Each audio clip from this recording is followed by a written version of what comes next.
پیارے بچوں السلام علیکم۔ ہم اس کو جاری رکھتے ہوئے مشق کو گرمی کے سبق کی مشق کو جاری رکھتے ہوئے آگے والی کرتے ہیں کہ زبان دانی کیا ہے کہ مثال کے مطابق دیے گئے جملے زمانے کے مطابق تبدیل کر کے دوبارہ لکھیں۔ مثال انہوں نے دیا ہے موسم بہار میں رنگا رنگ پھول کھلتے ہیں۔ فعل ماضی موسم بہار میں رنگا رنگ کے پھول کھلتے ہیں، یہ فعل ماضی ہے۔ فعل مستقبل موسم بہار میں رنگا رنگ پھول کھلیں گے، ٹھیک ہے، یہ فعل مستقبل ہے۔ اب یہاں پہ ہے کہ احمد کھانا کھاتا ہے، تو اس کا فعل ماضی کیا ہوگا؟ یعنی ماضی میں اس نے کھانا کھا لیا۔ کب کھایا؟ احمد نے کھانا کھایا۔ اور فعل مستقبل کیا ہوگا؟ احمد کھانا کھائے گا۔ اب آگے دیکھتے ہیں کہ سب لڑکے وقت سے پہلے اسکول آتے ہیں، تو اس کا فعل ماضی کیا ہوگا؟ سب لڑکے وقت سے پہلے اسکول آئے تھے، ٹھیک ہے۔ اور اس کا فعل مستقبل کیا ہوگا؟ سب لڑکے وقت سے پہلے اسکول آئیں گے۔ وہ پانی پیتا ہے، ٹھیک ہے، ماضی میں کیا ہوگا؟ وہ پانی پیتا تھا۔ اور فعل مستقبل میں وہ پانی پیے گا۔ علی خط لکھتا ہے، تو فعل ماضی میں علی خط لکھتا تھا، فعل مستقبل میں علی خط لکھے گا۔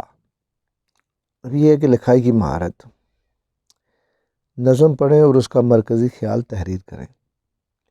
جیسے کہ ہم نے پڑھا ہے کہ اس نظم میں مرکزی خیال کیا ہے کہ جب گرمی کا موسم آتا ہے تو اس میں دن کے وقت گرمی سے اپنے آپ کو بچانا ہوتا ہے، گرمی کے فروٹ جو ہیں وہ کھانے ہوتے ہیں، اور پھر یہ ہے کہ شربت کا استعمال، پانی کا استعمال زیادہ ہونا چاہیے۔ پھر یہ ہے کہ آپ یہ بھی لکھ سکتے ہیں کہ گرمی کے دنوں میں صبح سویرے بچے جاتے ہیں نہر پہ جا کے وہ وہاں پہ نہاتے ہیں اور ککڑی اور خربوزے وہاں پہ کھاتے ہیں، اور پانی کا استعمال زیادہ کریں گے تو آپ کو لو بھی نہیں لگے گی۔ یہ اس کا مرکزی خیال ہے کہ گرمی سے بچانے کے مختلف طریقے ہیں۔ دیے گئے اشعار کے نثر کاپی میں لکھیں۔ آتا ہے یوں پسینہ دو بر ہوا ہے جینا، یعنی پسینہ اس طرح سے آتا ہے کہ سارے کپڑے بھیگ جاتے ہیں، اور جو ہے نا پھر ایسا لگتا ہے کہ ہمارا جینا مشکل ہو جاتا ہے، گرمی لگتی ہے، پسینہ کپڑے جسم کے ساتھ چپک جاتے ہیں پسینے کی وجہ سے، تو یہ ہمارے لیے مشکل ہو جاتا ہے۔ دوپہر کو نہ نکلو لو لگ نہ جائے تم کو، دوپہر کے ٹائم جو ہے وہ دوپہر کے وقت گھر سے باہر مت نکلو، اس سے جو ہے نا لو لگنے کا اندیشہ ہوتا ہے اور بیمار پڑنے کا اندیشہ ہوتا ہے۔ یہ کام بھی ہے آتی غلہ بھی ہے پکاتی، تو گرمی نہ صرف ہمیں تکلیف دیتی ہے بلکہ ہمارے کام بھی آتی ہے۔ کیسے کام آتی ہے کہ ہمارا غلہ پکتا ہے، ہمارے فروٹ پکتے ہیں، ہمارے جو چاول ہے، مکئی ہے، جو گندم ہے، یہ ان کی فصلیں بھی تیار ہوتی ہیں گرمیوں میں۔ اب عملی سرگرمی کیا ہے؟ آپ کو گرمی کے موسم کی سب سے اچھی بات کیا لگتی ہے؟ جماعت میں بتائیں۔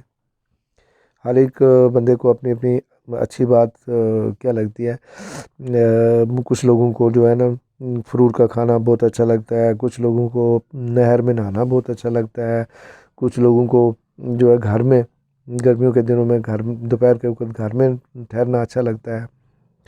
اپنی کاپی پر ایک ایسی تصویر بنائیں جس سے گرمی کا موسم ظاہر ہوتا ہو اور اس میں رنگ بھی پڑے، ٹھیک ہے، سورج خوب دکھائیں اس میں، اور اس میں جو ہے نا گرمی کا موسم آپ اس میں ظاہر کریں۔